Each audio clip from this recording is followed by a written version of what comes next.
2023년 2월 15일 수요일 달코라 뉴스입니다.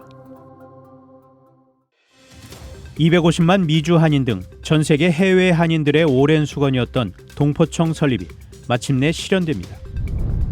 인플레이션이 기대만큼 빠르게 진정되지 않는 것으로 나오자 연방준비제도 인사들이 기준금리를 당초 예상치인 5% 초반대보다 더 높이 올릴 가능성을 거론하고 나섰습니다. 사상 처음으로 인공지능이 탑재된 무인 전술 항공기가 인간의 도움 없이 17시간 이상 비행하는 데 성공했습니다. 한 번만 먹으면 두세 시간 동안 정자 활동이 멈추는 초간편 남성 피임약이 개발됐습니다.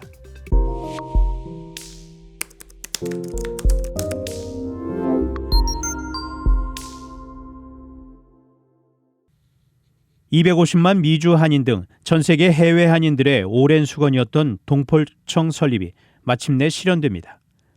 국민의힘과 더불어민주당은 14일 3+3 정책협의체 협의를 통해 재외 동포청을 신설하고 보훈처를 보훈부로 격상하는 것을 핵심 내용으로 하는 정부 조직 개정안을 2월 임시국회에서 처리하기로 합의했습니다. 이날 여야 협의에 따라 재외 동포청 신설과 보훈부 격상을 담은 정부조직법 개정안은 15일과 16일 행정안전위원회 심의 의결 절차를 거쳐 오는 24일 국회 본회의에 상정될 예정입니다. 외교부 산하의 외총으로 신설되는 재외 동포청은 외교부, 법무부, 교육부, 병무청, 국세청 등 현재 각 부처에 나뉘어 있는 재외 동포 정책을 통합하는 컨트롤타워 역할을 하게 됩니다. 또 영사, 출입국, 병역 등 서비스는 물론 교류 협력, 차세대 동포 교육 등을 통해 통합 수행하게 되는 등 해외 한인들을 위한 효율적인 원스톱 서비스를 제공하게 됩니다. 구체적인 조직안은 추후 확정되겠지만 현재 한국 정부가 구상하고 있는 재외 동포청은 1청장, 1차장 밑에 동포 정책국, 사업국, 지원국 등 최소 4국 편제로 이루어지게 됩니다. 인플레이션이 기대만큼 빠르게 진정되지 않는 것으로 나오자 연방준비제도 인사들이 기준금리를 당초 예상치인 5% 초반대보다 더 높이 오를 가능성을 거론하고 있습니다. 어제 존 윌리엄스 뉴욕 연방준비은행 총재는 노동시장이 강력한 만큼 인플레이션이 기대보다 더 오래 더 높은 수준에 머무를 위험이 분명히 있다면서 현재 예상보다 금리를 더 올릴 필요가 있을지도 모른다고 말했습니다.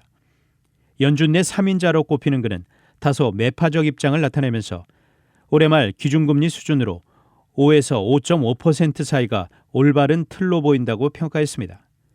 또 인플레이션이 계속 진정될 경우 내년에 금리 인하가 가능할 것으로 관측했습니다. 올해 연준 공개시장위원회 FOMC 회의에서 투표권을 가진 로리 로건 달라스 연은 총재도 놀라울 정도로 강력한 노동시장 때문에 임금과 물가가 오르고 있다고 진단했습니다. 이어 그는 이전 예상보다 더 오래 금리 인상을 지속할 준비가 되어 있어야 한다고 말했습니다.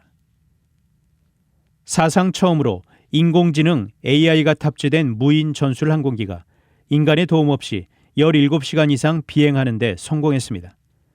방산기업 락히드 마틴은 지난 13일 보도자료를 내고 자사의 AI 탑재 훈련기 비스타 X-62A가 작년 12월 시험 비행의 일환으로 이러한 임무를 수행했다고 밝혔습니다.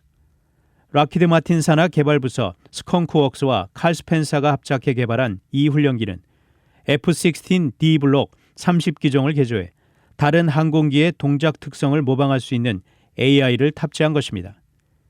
미 공군 시험 비행학교 연구이사 크리스토퍼 코팅은 비스타를 통해 최첨단 AI 기술의 개발 및 시험과 새 무인 항공기 설계를 동시에 진행할 수 있게 됐다고 말했습니다. 그는 이러한 접근은 무인 플랫폼의 자율성을 빠르게 성숙시키고 우리 전투기가 전술적으로 의미 있는 수준의 역량을 갖출 수 있도록 할 것이라고 강조했습니다.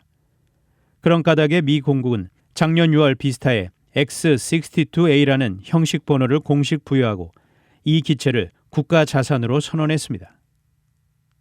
한 번만 먹으면 두세 시간 동안 정자 활동이 멈추는 초간편 남성 피임약이 개발됐습니다. 상용화까지 성공하면 콘돔과 정관 수술이 전부였던 남성 피임 시장 판도를 바꿀 게임 체인저가 될 수 있다는 분석입니다.